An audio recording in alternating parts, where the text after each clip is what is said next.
ತಾರಕಕ್ಕೇರಿದೆ ಹರಿಹರ ಪಂಚಮಸಾಲಿ ಪೀಠದ ಜಟಾಪಟಿ. ಪಂಚಮಸಾಲಿ ಮಠದ ಆವರಣದಲ್ಲಿ ಗದ್ದಲ, ಗಲಾಟೆ, ಕೋಲಾಹಲ ಎಲ್ಲವೂ ಸೃಷ್ಟಿಯಾಗಿದೆ. ವೇದಿಕೆ ಕಾರ್ಯಕ್ರಮದಲ್ಲಿ ಈ ಒಂದು ಆವರಣದಲ್ಲೂ ಕೂಡ ಭಕ್ತರು ಆಕ್ರೋಶವನ್ನು ಹೊರಹಾಕ್ತಿದ್ದಾರೆ.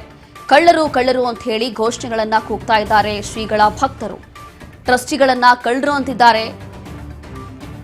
ಕಳ್ಳರು ಅಂತ ಹೇಳಿ ಒಂದು ಗುಂಪಿಲ್ಲಿ ಘೋಷಣೆಗಳನ್ನ ಕೂಗ್ತಾ ಇರುವಂತದ್ದು. ಸುಳ್ಳು ಲೆಕ್ಕ ನೀಡಲಾಗ್ತಾ ಇದೆ ಅಂತ ಹೇಳಿ ಕಾರ್ಯಕ್ರಮದಿಂದ ದೂರ ಉಳಿದಿದ್ದಾರೆ ಶ್ರೀಗಳ ಬಣ. ಮಠದ ಆವರಣದಲ್ಲಿ ಈ ರೀತಿಯಾಗಿ ಘೋಷಣೆಗಳನ್ನ ಕೂಗ್ತಾ ಇದ್ದಾರೆ ಇವರ ಬೆಂಬಲಿಗರು. ಸುಳ್ಳು ಲೆಕ್ಕ ಕೊಡಲಾಗ್ತಿದೆ ಅಂತ ಹೇಳಿ ಈ ರೀತಿಯಾಗಿ ಆಕ್ರೋಶವನ್ನು ಹೊರಹಾಕ್ತಿದ್ದಾರೆ. ಹೀಗೆ ಸದ್ಯಕ್ಕೆ ಇರುವಂತಹ ಪರಿಸ್ಥಿತಿ. ಕಳ್ಳ ಕಳ್ಳ ಅಂತ ಹೇಳಿ ಟ್ರಸ್ಟಿಗಳ ವಿರುದ್ಧ ಆಕ್ರೋಶವನ್ನ ಹೊರಹಾಕ್ತಿದ್ದಾರೆ.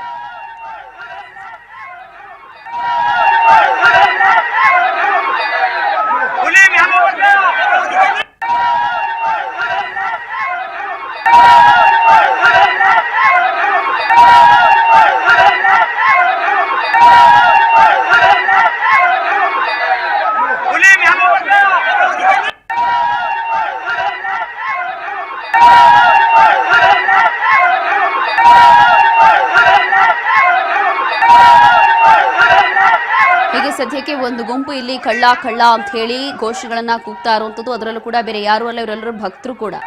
ಭಕ್ತರೇ ಇಲ್ಲಿ ಬಂದು ಈ ರೀತಿಯಾಗಿ ಘೋಷಣೆಗಳನ್ನ ಕೂಗ್ತಾ ಇರುವಂತದ್ದು ಪಂಚಮಸಾಲಿ ಪೀಠದ ಶ್ರೀಗಳ ವಿರುದ್ಧ. ಹಾಗಾಗಿ ಮೊದಲನೇದಾಗಿ ಸರಿಯಾಗಿ ಲೆಕ್ಕ ಕೊಡಬೇಕು. ಇಷ್ಟು ವರ್ಷ ನೀವೆಲ್ಲ ಏನ್ ಮಾಡಿದ್ರು ಕೂಡ ನಾವೇನು ಸುಮ್ಮನಿರ್ತೀವಿ ಅಂತ ಹೇಳಿ ಅಂದ್ಕೊಳ್ಬೇಡಿ.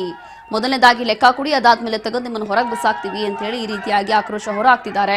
ಮತ್ತೊಂದು ಕಡೆ ಗದ್ದಲ, ಗಲಾಟೆ, ಕೋಲಾಹಲ ದೃಶ್ಯಗಳಲ್ಲಿ ನೋಡಿದ್ರೇ ಗೊತ್ತಾಗ್ತಾ ಇದೆ. ಪೊಲೀಸರು ಕೂಡ ಕಂಟ್ರೋಲ್ ಮಾಡಲಿಕ್ಕೆ ಪರಿಸ್ಥಿತಿಯನ್ನ ಸಾಕಷ್ಟು ಹರಸಾಹಸ ಪಡ್ತಾ ಇದ್ದಾರೆ. ಮತ್ತೊಂದು ಕಡೆ ಕೇಳ್ತಾ ಇಲ್ಲ, ಭಕ್ತರು ಕೂಡ ಕೇಳ್ತಾ ಇಲ್ಲ. ಒಟ್ಟಿನಲ್ಲಿ ಏನು ಇಷ್ಟು ವರ್ಷದ ಲೆಕ್ಕ ಮಾತ್ರ ಪಕ್ಕಾ ಕೊಡಬೇಕು ಅನ್ನುವಂಥದ್ದು. ಅದರಲ್ಲೂ ಲೆಕ್ಕ ಕೊಡುವಂತ ಸಮಾವೇಶ ಇವತ್ತಿತ್ತು.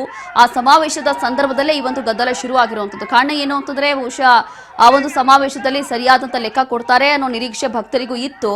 ಆದ್ರೆ ಇಲ್ಲಿ ತಪ್ಪು ಲೆಕ್ಕ ಕೊಡ್ತಾ ಇದ್ದಾರೆ, ಸುಳ್ಳು ಹೇಳ್ತಿದ್ದಾರೆ ಅಂತ ಹೇಳಿ ಈ ರೀತಿಯಾಗಿ ಆಕ್ರೋಶವನ್ನ ಸದ್ಯಕ್ಕೆ ಭಕ್ತರು ಹೊರಹಾಕ್ತಿರುವಂಥದ್ದು. ಇದೆಲ್ಲವೂ ಕೂಡ ಪಂಚಮಸಾಲಿ ಪೀಠದ ಸುತ್ತಮುತ್ತ ಅಥವಾ ಅಪೋಸಿಟ್ ಇರುವಂತಹ ಒಂದು ಆವರಣದಲ್ಲಿ ನಡೀತಾ ಇರುವಂತಹ ಸದ್ಯದ ಪರಿಸ್ಥಿತಿ ಇಲ್ಲಿ ಹೀಗಿದೆ.